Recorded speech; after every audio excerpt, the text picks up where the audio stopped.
Salut la famille, j'espère que vous allez bien. Alors, je fais cette petite vidéo pour répondre à la question comment peut-on connaître notre appel? Et quand on parle d'un appel, ça peut être un appel de carrière, de ministère, n'importe quoi. Un appel que Dieu t'a donné ou un destiné que Dieu t'a donné, que Dieu t'appelle à faire. Alors, je vais essayer de répondre à cette question parce que je sais qu'il y a beaucoup de personnes qui ne connaissent pas leur appel. Ils n'ont pas eu de vision, de rêve ou d'expérience qui ont clarifié leur appel. Et je sais que ça arrive à beaucoup de personnes. Plusieurs personnes reçoivent un appel très clair, que ce soit par vision, rêve, que ce soit un prophète qui a prophétisé sur toi quand tu étais enfant, qui t'a dit que tu seras un grand homme de Dieu ou un grand homme d'affaires et le chemin est clair dès le début. Mais cette vidéo, je vais vraiment parler aux gens qui connaissent pas leur appel, qui savent pas qu'est-ce qu'ils vont faire avec leur vie. Et tout d'abord, je vais partager un peu mon expérience. Comment moi j'ai connu mon appel. Aujourd'hui, pour tous ceux qui ne me connaissent pas, je suis pasteur, on peut dire je suis évangéliste, je fais le ministère à temps plein. Et plus récemment, je prends plus un rôle de implanter des églises. Alors tu peux dire plus un rôle d'apostolat. Et alors, pour partager un peu comment moi, ma vision a été clarifiée, mon appel a été clarifié. J'ai pas eu de rêve, j'ai pas eu de vision ou une expérience qui m'a vraiment clarifié c'est quoi mon appel.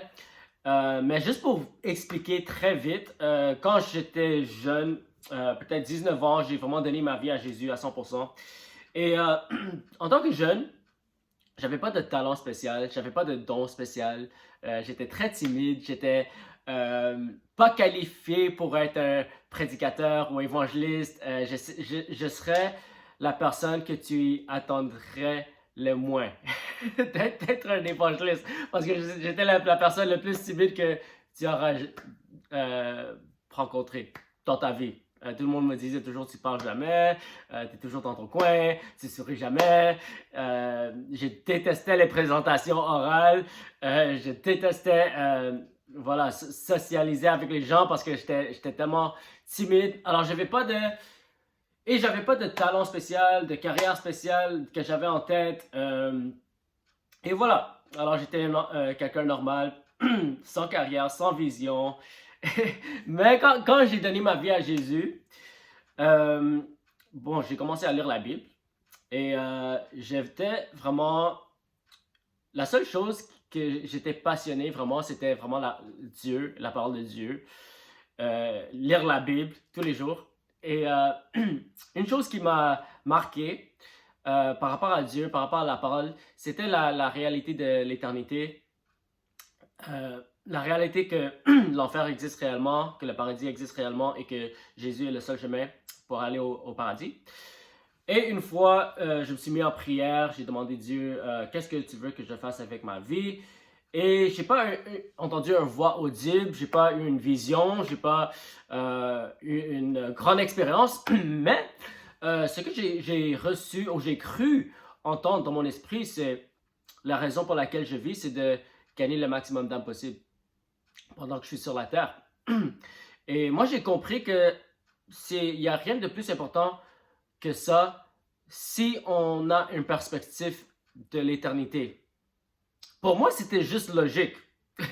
Même si, voilà, j'étais timide, même si je ne savais pas comment évangéliser, même si j'avais peur les opinions des hommes, je pensais que les gens allaient penser que j'étais fou. Mais je me suis dit, tu sais quoi? Logiquement, je ne vois pas autre chose qui est plus important que de gagner le maximum d'âmes possible. C'est comme les gens sont en train d'aller en enfer et j'ai la solution, l'antidote qui peuvent leur sauver, puis qui peuvent leur amener au paradis. Pour moi, c'était logique. C'est comme si il y a une maison qui est en train de brûler. S'il y a une famille dedans, je dois faire tout ce que je peux pour les sortir, pour les sauver. C'est pas parce que c'est mon appel, c'est pas parce que j'ai reçu une vision que c'est ça que je dois faire. Pour moi, c'était juste Non, c'est logique, je dois le faire. Et c'est depuis ce jour-là que j'ai vraiment décidé de mourir à ma chair et de faire tout ce que je peux pour surmonter ce peur que j'avais, cette timidité que j'avais, parce que j'ai compris que ça ne vient pas de Dieu. J'ai compris que en fait, c'est l'orgueil parce que ça revient à la peur de ce que les gens pensent à moi. Alors voilà, c'est comme ça que j'ai commencé à évangéliser, sortir dans les rues, prêcher l'évangile, prier pour les malades. Et souvent, c'était contre le désir de ma chair, contre ma nature, en fait. C'était pas naturel pour moi. J'étais pas né avec cette capacité de évangéliser, prier pour les malades, prêcher. Ça, c'est quelque chose que, par la grâce de Dieu, j'ai pu développer par l'obéissance. Dieu m'a pas forcé. Je pouvais facilement juste dire, c'est pas mon don, c'est pas mon appel, c'est pas naturel pour moi. Alors je vais faire autre chose que ça. Je vais laisser les gens extrovertis faire ces genres de ministère. Et voilà, j'étais pas qualifié, j'étais introverti, j'étais timide, j'avais pas le don, la capacité, j'étais pas né avec ça. Mais pour moi, c'était juste l'obéissance. J'ai juste obéi la parole de Dieu. La parole de Dieu nous dit de prêcher l'évangile, de prier pour les malades, de former les disciples. C'est un commandement pour tout le monde. Alors, j'ai juste obéi la parole. Et c'est comme ça que voilà, les gens commençaient à me voir comme évangéliste. Et pour moi, c'était comme... Pour moi, je comprenais pas pourquoi les gens me voyaient comme évangéliste parce que pour moi, j'obéissais simplement à la Bible. J'obéissais la parole de Dieu. Et j'ai trouvé que dès que quelqu'un se lève pour mettre la parole de Dieu en pratique, que ce soit pour évangéliser ou prier pour les malades, ils vont commencer à mettre un titre sur toi. Ils vont commencer à dire toi, tu fais ça parce que tu es évangéliste. Toi, tu guéris les malades parce que tu as un don spécial. Mais je crois que tous les chrétiens, tous les croyants sont appelés à faire ça. Après, voilà, je sais qu'il y a certaines qui sont appelées à faire ça à temps plein, d'autres personnes font ça avec un emploi. Et pour moi, personnellement, j'ai pas d'autres passions qui me motivent à me lever, qui me motivent à vivre que de vraiment gagner les âmes, prêcher l'évangile, guérir les malades, former les disciples, implanter des églises. Et c'est ça que je fais aujourd'hui. Alors voilà un peu mon parcours. C'est très normal. Et alors, maintenant, je vais parler aux gens. Vous cherchez votre appel, vous ne connaissez pas votre appel. Je ne sais pas si c'est quoi ton carrière, je ne sais pas si c'est quoi ton don ministériel, est-ce que tu es pasteur, prophète, évangéliste, docteur. Alors, j'aimerais clarifier ça pour toi aujourd'hui. Alors, on va rester dans la parole. Qu'est-ce que la Bible nous dit? C'est intéressant parce que dans le Nouveau Testament, on ne parle jamais d'un appel qui te dit que tu dois faire telle carrière. La Bible ne te dit pas, mais au moins le Nouveau Testament ne parle jamais de ça. Quand Dieu t'appelle à faire quelque chose, c'était pas pour une carrière. Soit c'était pour devenir enfant de Dieu. Dieu t'appelle à devenir enfant de Dieu. Dieu t'appelle à être un disciple. Dieu t'appelle à évangéliser. Dieu t'appelle à aller en mission. Dieu a appelé Paul à être voilà, la lumière pour les gentils ou les païens. Alors, si on reste avec la Bible, ton premier appel, c'est d'abord d'être enfant de Dieu. Dieu t'appelle à être né de nouveau, être enfant de Dieu et être un disciple de Jésus. Jésus a dit, si tu veux être mon disciple, tu dois porter ta croix et tu dois me suivre. Jésus a dit, comme le Père m'a envoyé, maintenant moi je vous envoie. Jésus a dit, allez dans tout le monde, prêche l'évangile, former les disciples. Et voilà, c'est ça ton appel. Je suis désolé si ce n'était pas la réponse que tu cherchais, mais c'est biblique. Et la Bible te dit que tu es prédestiné à être conforme à l'image de Christ.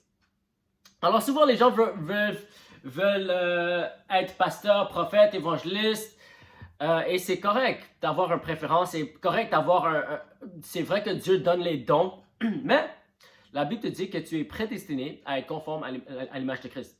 Alors, avant de vouloir connaître ton appel, cherche à ressembler à Jésus. Aussi, on a la tendance de se limiter. Moi, par exemple, pour vous donner mon exemple, avant, je me disais, tu sais quoi, je vais juste gagner les âmes. Je vais juste prêcher l'évangile. Je vais juste être évangéliste. Je vais faire rien d'autre. C'est ça l'appel que Dieu m'a donné. Juste évangéliser, juste gagner les âmes. Je ne veux pas faire autre chose. Je ne veux pas être pasteur, enseignant, prophète. Je vais juste rester dans ma course. Mais après un moment, j'ai compris que le but, c'est pas de chercher à être évangéliste, prophète, enseignant. Le but, c'est de ressembler à Jésus. Et Jésus a opéré dans tous les 5 dons du ministère. Il était pasteur, il était évangéliste, il était prophète, il était enseignant, il était apôtre. Et Jésus a dit que tous ceux qui croient en moi vont faire les mêmes choses que moi et même plus grands. Alors, je crois que tous les croyants ont le potentiel de ressembler à Jésus. Pourquoi? Parce que la Bible nous dit ça. Jésus a dit, l'apôtre Paul a dit, imite-moi comme moi j'imite Christ. Et si tu examines même la grande commission, allez dans toutes les nations, forme les disciples. Tu vois tous les 5 dons du ministère dans la grande commission. Regarde, pas tout le monde est appelé à être évangéliste, mais on est tous appelés à évangéliser. Pas tout le monde est appelé à être pasteur, mais on est tous appelés à former les disciples. Pas tout le monde est appelé à être enseignant, mais la Bible nous dit de former les disciples, enseigne-les à obéir tout ce que je vous ai prescrit. Pas tout le monde a été appelé à être apôtre, mais le terme apôtre, ça veut simplement dire envoyé. Quelqu'un qui est envoyé pour la mission. Et si tu examines même Éphésiens 4, 11 à 13, les 5 dons du ministère, c'est quoi le but, la fonction des 5 dons? C'est pour équiper les saints pour l'œuvre du ministère, pour le perfectionnement des saints, pour que tous les saints ressemblent à Jésus. Alors, si tu vois un apôtre, l'apôtre est appelé à t'équiper à opérer dans l'apostolat. Si tu vois un prophète, le prophète n'est pas seulement là pour prophétiser, il est là pour t'équiper à activer le don prophétique dans ta vie. Alors, il ne faut pas se limiter, en fait. Alors, moi, ma advice, ce que je vous encourage à faire, c'est cherche d'abord le royaume de Dieu et sa justice. Cherche à imiter Jésus. Cherche à accomplir la mission que Jésus nous a donnée. Parce qu'une chose qui est claire, c'est que Dieu nous a donné une mission. Ça, c'est une œuvre qui est tellement claire. Peut-être que ce n'est pas clair, ça serait quoi ton carrière? Mais ta mission est très claire. Ta mission est d'abord de donner ta vie à Jésus, d'abandonner ta vie à Jésus et après être un disciple, obéir à Jésus, aimer Dieu, aime ton prochain, prêche l'évangile à toute créature, guérir les malades, chasse les démons, ressuscite les morts, forme les disciples, être la lumière du monde. Tout ça, c'est clair. Mais après, est-ce que ça veut dire que tu vas laisser ton emploi, tu vas laisser ton carrière pour juste faire le ministère? Peut-être que non. Moi, je dirais que ça serait mieux que tu accomplis ta mission dans ta domaine, que tu sois dans les arts, dans la musique, dans les affaires. Après, si tu veux connaître ton don de carrière, j'ai entendu un prêche d'un homme de Dieu, il a dit, quelqu'un est venu à lui, il a dit, je ne sais pas si je devrais être avocat ou médecin. Et il a dit, choisis un et prêche l'évangile, guéris les malades, chasse les démons. Une autre personne l'a demandé, est-ce que je dois être célibat ou marié? Et il a demandé, est-ce que tu veux te faire marier? Est-ce que tu veux te marier? Il a dit oui. Ok, alors marie-toi, prêche l'évangile, guéris les malades, chasse les démons, ressuscite les morts. Alors voilà ma réponse pour vous. Cherche d'avoir le royaume de Dieu et sa justice et Dieu va clarifier tout ça. Et voilà. Si vous avez d'autres questions par rapport à ça, n'hésitez pas à me contacter. Que Dieu vous bénisse et on se voit à la prochaine.